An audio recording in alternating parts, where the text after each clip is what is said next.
तो स्वागत है आपका हमारी नई सीरीज में जिसका नाम है रेसलर्स प्रोफाइल। अब देखो ये हमारी नई सीरीज है जिसमें हम A to Z एक कैरेक्टर, एक सुपरस्टार, एक पर्सनैलिटी, एक रेसलर या एक ह्यूमन की बात करेंगे। जन्म से लेके अभी तक उसका क्या स्टेटस रहा है, उसकी बैक हिस्ट्री क्या रही है, उसका रिंग में क्या परफॉर्मेंस रहा है, सब चीज के ऊपर बात होगी। चाहे आपको वो जाननी हो या ना जाननी हो, चाहे आपको वो पता हो या ना पता हो।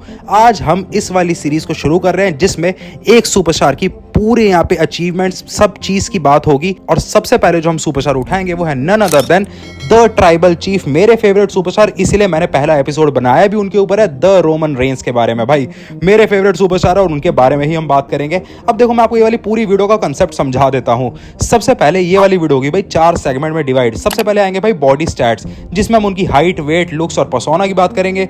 अगले सेगमेंट में आएगी भाई मूव सेट्स, जिसमें उनकी कैजुअल, सिग्नेचर, फिनिशर, सारे मूव्स के ऊपर बात होंगी। उसके बाद आएगा भाई उनके करियर के बारे में बात, जिसमें हम उनका best match, worst match, best character, worst character, biggest rival, achievements, ये सारे के ऊपर बात करेंगे। और एंड में आएगा भाई हमारा मेन वीडियो का हिस्सा होगा ओवरऑल रेटिंग, जिसमें उनकी माइक स्किल को रेट करेंगे, रेसलिंग स्किल्स को रेट करेंगे, कैरेक्टर पोर्ट्रे को रेट करेंगे और एट दी एंड हम बात करेंगे उनकी ओवरऑल रेटिंग के बारे में। मैं चाहता था कोई मैं ऐसी एक सीरीज बनाऊं जिसमें मैं अपने फेवरेट सुपरस्टार या सारे सुपरस्टार्स के बारे में एक यार पूरा कच्चा चिट्ठा अपनी एक ही वीडियो के अंदर घुसेड़ दूं, जिसमें अगर किसी भी बंदे को किसी भी कैरेक्टर के बारे में कुछ भी जानना है A to Z, तो उसको बस एक वीडियो देखनी पड़े और उसके बाद वो भाई रेडी है किसी भी मैच को उसको देखने के लिए, यानी कि उसको जज कर सकता है। तो इसलिए मैंने ये वाली सीरीज शुरू करी और इसमें सबसे पहले हम बात करेंगे रोमन रेंस के बारे में। तो सबसे पहले पहली सेगमेंट में बात करेंगे हम उनके बॉडी स्टैट्स के ऊपर और उनके पर्सोना के ऊपर। अब देखो भाई क्योंकि वो समोअन फैमिली से बिलोंग करते हैं तो उनमें ऑफ कोर्स समोअन जीन्स हैं। उनकी भाई रिंग प्रेजेंस अलग ही लगती है। उनकी हाइट है 6 फीट 3 इंचेस, ऑलमोस्ट 191 सेंटीमीटर्स और वेट है अप्रॉक्सीमेटली 265 पाउंड यानी कि 120 केजी के आसपास। अब देखो उनके लंबे काले बाल और उनकी जो यहाँ पे थोड़ी सी डस्की टोन है, प्लस जिस तरीके से के वो मतलब वेस्ट डालते हैं, जिस तरीके के वो रिंग में लगते हैं, वो बहुत ज्यादा गांड फाड़ है। प्लस दूसरी बात जो उनके ट्राइबल चीफ वाले टैटू हैं इस वाले कैरेक्टर में, वो बहुत ज्यादा ओपी लगते हैं। तो पहले सेगमेंट में इस वाली टेबल में हम ये सारी चीजें रख देंगे। अगले सेगमेंट की तरफ चलते हैं और यहाँ पे हम बात करते हैं उनकी स्पेशल मूव्स और सिंपल मूव्स के बारे में भी। देखो जो उनके रेगुलर मूव्स हैं या आप कह सकते हो कैजुअल मूव्स है, उसमें आती है क्लोज लाइन, जो कि भाई रनिंग क्लोज लाइन होती है। दूसरी उनका आता है भाई स्कूप स्लैम, जो कि ऑफ कोर्स बहुत ज्यादा बढ़िया है। और तीसरा उनका आता है समोअन ड्रॉप, जो कि ऑफ कोर्स बहुत पहले से फेमस हो रखा है और भाई रोमन रेंस ने उसको और भी ज्यादा फेमस कर दिया है। तो इनकी एक तरीके से कैजुअल या रेगुलर मूव्स आप कह सकते हो। आगे अगर हम चलें तो उनके सिग्नेचर मूव्स में आता है भाई सुपरमैन पंच, जो शुरुआत से हर कैरेक्टर के साथ रहा है और सुपरमैन पंच मतलब उनका ही सिग्नेचर मूव है और ऑफ कोर्स बहुत ज्यादा ओपी लगता है। उनका कैरेक्टर भी थोड़ा सा सुपरमैन वाला लगता है और उनकी भाई जो मूव है उसका नाम भी सुपरमैन पंच है, तो ऑफ कोर्स इंटरेस्टिंग लगता है।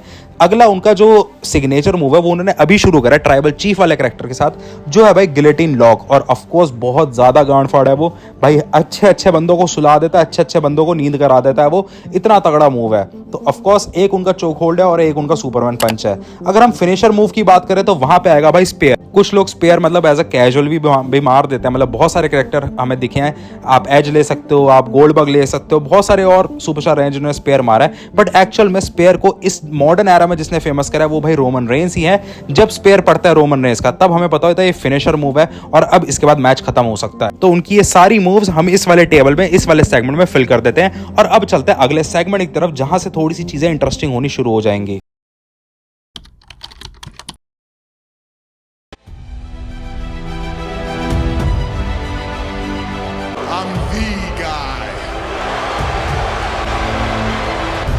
This is my yard now. The big dog is here!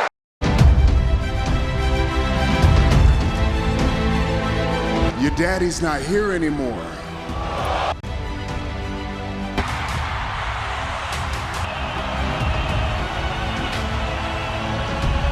अब अगर हम उनके कैरेक्टर्स की बात करें तो सबसे पहले उनका आता है भाई जो NXT वाला कैरेक्टर था। ऑफ कोर्स वो इतना फेमस नहीं था, उसमें उनका कोई भी नाम नहीं था। और उसके बाद आता उनका शील्ड ब्रदर वाला कैरेक्टर। ऑफ कोर्स उसमें भी उनका कोई स्पेसिफिक नाम नहीं था उस कैरेक्टर का, वो बस मतलब शील्ड ब्रदर कह के ही कहलाए जाते थे।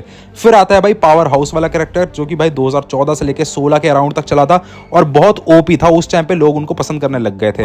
उसके बाद आता है द गाय का कैरेक्टर, वो भी अच्छा था। फिर आता है द बिग डॉग का कैरेक्टर, और जिसमें सबसे ज्यादा हेट उनको मिला था, बहुत ही तगड़े वाला हेट मिला था उनको। WWE बहुत अच्छा दिखाना चाह रहा था, लेकिन भाई सबसे ज्यादा ज्यादा सबसे ज्यादा खराब कैरेक्टर था वो। और एट द एंड आता जो अभी भी कैरेक्टर चल रहा है वो है ट्राइबल चीफ वाला, और जो कि भाई बहुत ज्यादा ओपी है इस टाइम पे। रोमन पूरे हील है लेकिन फिर भी पूरी WWE की ऑडियंस उनको पसंद करती है। तो अब जब हमें उनके करियर के सारे कैरेक्टर समझ आ चुके हैं, अब बात करते हैं बेस्ट मैच के बारे में। अब देखो इस बारे में मैंने बहुत कुछ सोचा, बहुत ज्यादा रिसर्च करी, बहुत ज्यादा मैचेस याद करे, जो मैंने सारे देखे अटरम पटरम उनकी। आज तक जब से मैं उनको देखता आया हूं तब से लेके आज तक मुझे बहुत सारे मैच याद है। एक फेटल 4 मैच जो हुआ था उनके ब्रॉन स्ट्रोमन के समोआ जो के उन सबके बीच में जो मैच होता है वो याद आया। प्लस मुझे एक डैनियल ब्रायन एज और रोमन रेंस का रेसलमेनिया वाला मैच याद आया। लेकिन जो मेरी आज भी मतलब पूरे चार्ट पे टॉप करेगा बेस्ट मैच, वो अभी का रिसेंट में हुआ वही मैच होगा जो कि भाई एब्सोल्यूट एग्जांपल है परफेक्शन का। वो है भाई उनका और कोडी रोड्स का रेसलमेनिया 40 का WWE चैंपियनशिप के लिए मैच, जो कि भाई एब्सोल्युटली परफेक्शन था।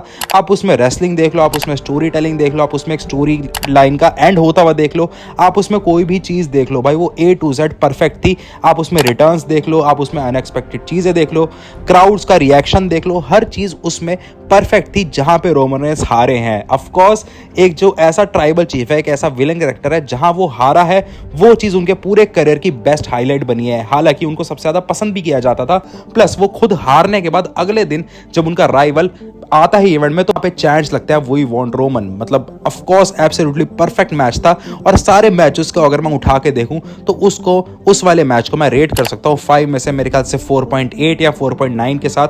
तो ऑफ कोर्स भाई वो वाला मैच भाई एब्सोल्युटली परफेक्ट था मेरे लिए। अगर हम बात करें भाई वर्स्ट मैच के बारे में उनके पूरे करियर की, तो वहां पे मेरे दिमाग में भाई ज्यादा कोई मैच आते नहीं है, क्योंकि उन्होंने भाई ट्राइबल चीफ से पहले ऑफ कोर्स बहुत ज्यादा यूजलेस मैचेस लड़े। लेकिन अगर मैं ट्राइबल चीफ वाले पर्टिकुलर उसी कैरेक्टर की बात करूं तो उसमें भाई मतलब मेरे को एक ही मैच लगता है जो बिल्कुल वर्स्ट था और वो अननेसेसरी था। वो था भाई उनका और सैमी ज़ेन का मैच जो हुआ था भाई 2021 में स्मैकडाउन पे। वो इतना अननेसेसरी मैच था क्योंकि वो मैच किया जा ही रहा था इसी वजह से ताकि रोमन और ब्रॉक लेसनर की आपस में एक स्टोरी लाइन बन सके, ताकि 2022 में उनका एक अच्छा खासा मैच हो। और वो मैच इतना अननेसेसरी था कि भाई ट्राइबल चीफ जैसे इतने बड़े कैरेक्टर को एक मैच में डाला गया और भाई 15 सेकंड के अंदर वो मैच बिल्कुल खत्म हो गया भाई। मतलब इतना यूजलेस मैच था वो। तो ऑफकोर्स वो मेरे लिए भाई मतलब पूरा वर्स्ट मैच कहलाया जाएगा उनके पूरे करियर का। जहां पे हम बात करें उनके बेस्ट कैरेक्टर के बारे में तो वो नो डाउट होगा भाई ट्राइबल चीफ वाला कैरेक्टर। और उसके पीछे रीजंस भाई हजारों हो सकते हैं, पर मैं आपको हजारों रीजंस तो नहीं दूंगा। मैं आपको ओवरऑल अगर बताऊं, अगर कोई कैरेक्टर या कोई सुपरस्टार कमबैक कर रहा है जहां पे वो पहले फेस था उसके बावजूद उसको हेट मिलता था और अब वो मतलब हील बन चुका है लेकिन स्टिल उसको लोग पसंद करते हैं, तो भाई उस चीज से बेहतर कोई चीज हो ही नहीं सकती। और ऐसे भाई हमारे मतलब पूरे WWE की हिस्ट्री में बहुत सारे कैरेक्टर रहे हैं। अंडरटेकर हो गए, रैंडी ऑर्टन हो गए, और अब वो मॉडर्न एरा में सिर्फ रोमन रेंस ने करा है जहां पे कोई कैरेक्टर हील है लेकिन फिर भी उसको इतना प्यार मिल रहा है जिसकी कोई हद नहीं है। तो ऑफ कोर्स अगर बेस्ट कैरेक्टर की बात होगी तो भाई यहां पे मैं नाम लूंगा ट्राइबल चीफ, रोमन रेंस। और अगर हम आगे बात करें वर्स्ट कैरेक्टर के बारे में तो वर्स्ट कैरेक्टर भाई मेरे लिए होगा ऑफ कोर्स भाई, और मेरे लिए क्या भाई सबके लिए होगा द बिग डॉग वाला कैरेक्टर, जहां पर उन्होंने अंडरटेकर को हराया था। इतने बड़े लेजेंड को हराने के बावजूद उनको हेट मिल रहा था, और मतलब इतना जबरदस्त हेट मिल रहा था कि कोई भी बंदा क्राउड में से चाहता ही नहीं था कि भाई रोमन रेंस कुछ भी बोले। This is my yard now. और वो डिसअपॉइंटमेंट रोमन रेंस के फेस पे एग्जैक्टली दिख रही थी कि मैं कितना ज्यादा डिसअपॉइंटेड हूं। बात करें भाई बिगेस्ट राइवल की तो ऑफ कोर्स बहुत सारे राइवल रहे हैं रोमन रेंस के इस पूरे करियर में। बहुत सारे ऐसे लोग भी रहे हैं जिन्होंने भाई रोमन रेंस को हराया है, कुछ ऐसे लोग भी रहे हैं जिनको रोमन रेंस ने बहुत बार हराया। लेकिन अगर हम उनके राइवल्स की बात करें तो उसमें बहुत सारे लोग आ सकते हैं। फॉर एग्जाम्पल ब्रॉन स्ट्रोमन आ सकते हैं, उनके पहले के टाइम पे 2015 में जब ब्रे वाइट से उनकी राइवलरी चली थी वो भी आ सकते हैं, कोडी रोड्स आ सकते हैं। लेकिन मेरे लिए अगर रोमन रेंस के बिगेस्ट राइवल की बात हम करेंगे तो भाई मेरे लिए एक ही नाम आएगा मेरे आगे, और वो है भाई ब्रॉक लेसनर का। ब्रॉक लेसनर और रोमन रेंस की ये जो फ्यूड पूरी चली है, मैचेस चले हैं, ये भाई आज या कल के नहीं है, ये पिछले 10 साल के मैचेस है भाई। पूरा एक डेकेड लगा 2014 से, जब से उन्होंने अपना मतलब ऐसे मेन रोस्टर पे आए हैं, उन्होंने मेन अपना परफॉर्मेंस दिखाया है, तब से लेकर 2024 तक उनकी जो सबसे ज्यादा फ्यूड हुई है वो ब्रॉक लेसनर के साथ हुई। और इतने तगड़े मैचेस दिए हैं उनके, टोटल मिला के 9 मैचेस हुए हैं आज तक, और वो भाई मेन इवेंट्स में भी हुए, रेसलमेनिया के काफी और जगहों पे हुए हैं। लेकिन उसमें से ब्रॉक लेसनर ने बस 3 ही जीते रोमन रेंस से, और बाकी 6 मैचेस में रोमन रेंस जीते हैं, जिसमें मोस्ट ऑफ द जो उनके विनिंग मैचेस हैं वो उनके इस ट्राइबल चीफ वाले कैरेक्टर में ही आएंगे। लेकिन हाँ, अगर किसी 2 सुपरस्टार्स के 9 मैचेस हो रहे हैं और हर मैच में इंटरेस्ट बन रहा है, इसका मतलब भाई कुछ तो खास बात है, कुछ तो बात है दोनों सुपरस्टार्स की केमिस्ट्री में, दोनों सुपरस्टार्स की अंडरस्टैंडिंग में, जिसे देखने में बहुत ज्यादा मजा आता था। प्लस उनके बहुत तगड़े मैचेस होते थे। तो ऑफकोर्स मेरे लिए biggest rival of course Brock Lesnar होंगे रोमन रेंस के। अब आते हैं इस पूरी वीडियो के मेन हिस्से पे, यानी कि रोमन रेंस के करियर में उन्होंने भाई क्या क्या उखाड़ा है, यानी कि अगर वो WWE में है इतने सालों से तो उन्होंने क्या क्या अचीवमेंट्स करी हैं। और मैं आपको ईमानदारी से बताऊं भाई, जो अचीवमेंट्स इस बंदे ने करी हैं उतना किसी WWE सुपरस्टार्स को करना बहुत ज्यादा मुश्किल होता है। अगर मैं आपको उनके अचीवमेंट्स का कुछ चीजें भी बताऊं तो आप ये देख लो, 4 बार वो रह चुके हैं WWE चैंपियन और 2 बार रह चुके हैं WWE यूनिवर्सल चैंपियन। और जो यूनिवर्सल चैंपियनशिप का उनका दूसरा रेन था, जो हमारा मेन वाला रेन है, उसमें वो बन गए थे अनडिस्प्यूटेड WWE यूनिवर्सल चैंपियन। और भाई वो एक्चुअल में बहुत ज्यादा लंबा रेन था, वो चला था भाई 1316 दिन का रेन, जो कि हर बंदे को पता है भाई, मेरे ख्याल से 4th या थर्ड हाईएस्ट आता है पूरे WWE की हिस्ट्री में। और भाई वो एक्चुअल में इतना लंबा रेन था, जहां हमें पता था रोमन रेंस अगर रिंग में आ रहे हैं, वो किसी भी इवेंट में लड़ लें, भाई उस बंदे को कोई भी हराने वाला नहीं है। और वो रेन एक्चुअल में एक प्रदर्शन था डोमिनेंस का, कि कहां पे रोमन रेंस कहां से उठ के आए हैं, कितने हेट से उठ के आए हैं, और भाई इतने दिनों तक वो चैंपियन है और उनको देखने में मजा आ रहा है। आगे चले तो भाई उनकी अचीवमेंट्स में ग्रैंड स्लैम चैंपियन भी आता है। तो भाई ग्रैंड स्लैम चैंपियन हर बंदे को पता हो क्या होता है, अगर नहीं पता मैं आपको बता देता हूं। ऐसा बंदा जिसने हर चैंपियनशिप जीती अपने करियर में, यानी कि WWE world championship, intercontinental championship, United states championship, plus अगर हम टीम की बात करें तो उसने WWE टैग टीम चैंपियनशिप भी जीती है। तो ये चारों चैंपियनशिप्स रोमन रेंस ने जीती है। वो है भाई हमारे ग्रैंड स्लैम चैंपियन। 1316 दिन का रेन मैंने आपको बता दिया। आगे अगर हम चलें तो भाई उनके अचीवमेंट्स यहाँ पे खत्म नहीं होते। उन्होंने 2015 का रॉयल रंबल भी जीता है, और वो एक लौता ही रॉयल रंबल है जो रोमन रेंस ने जीता था। और उसके बाद वो रेसलमेनिया में मेन इवेंट 9 बार कर चुके हैं भाई साहब। मतलब हेडलाइन करना रेसलमेनिया जैसे इतने बड़े इवेंट को 9 बार, और हर बंदे को उनको पसंद करना, ये एक्चुअल में एक बहुत ही ज्यादा बड़ी अचीवमेंट है, जिसको भाई मतलब ऐसे नकारा नहीं जा सकता। तो ये सारी अचीवमेंट्स उनके पूरे करियर की मैं यहाँ पे इस टेबल पे लिख देता हूं। और अब आप यहाँ पे देख सकते हो टेबल फिल होने वाला, और अब बस रह गया उनको रेट करना, और अब यहाँ से इंटरेस्टिंग चीजें शुरू होंगी। तो अब चलते हैं हमारे वीडियो के लास्ट हिस्से में, और यहाँ पे कुछ बहुत ज्यादा इंपॉर्टेंट बात होने वाली है। या हम रेट करेंगे रोमन रेंस की हर क्वालिटी को, यानी कि यहाँ पे माइक स्किल्स की बात होगी, रेसलिंग स्किल्स की बात होगी, कैरेक्टर पोर्ट्रे करने की बात होगी, और फिर at the end overall rating की बात होगी। सबसे पहले माइक स्किल्स के ऊपर बात करें तो भाई देखो, साफ सीधी सी बात, पहले रोमन रेंस की माइक स्किल्स बहुत ज्यादा खराब थी। No, I'm not sorry. और ये मतलब सिर्फ मैंने नहीं, ये हर बंदे ने नोटिस करा है। उनको कुछ भी मतलब प्रेजेंट करना नहीं आता था, उनको अपना कैरेक्टर भी प्रेजेंट करना नहीं आता था। उनके जो डायलॉग्स होते थे वो भी वो कई बार भूल जाते थे, जिसकी वजह से एक बार तो जॉन सीना ने उनकी भाई खराब वाली बेइज्जती उतार दी थी। तो ऑफ कोर्स माइक स्किल्स के मामले में पहले वो खराब थे, लेकिन जब से उन्होंने अपना रिटर्न मारा है, जब से 2020 में उनका रिटर्न हुआ, नया कैरेक्टर आया, तब से उन्होंने माइक स्किल्स के ऊपर बहुत ज्यादा काम करा है। प्लस आज के टाइम पे तुम उनसे कोई भी डायलॉग बुलवा दो, मुश्किल से मुश्किल डायलॉग हो, लंबे से लंबा डायलॉग हो, वो आराम से बोल लेते हैं। तो उनकी माइक स्किल्स को हम रेट करेंगे 4 आउट ऑफ 5।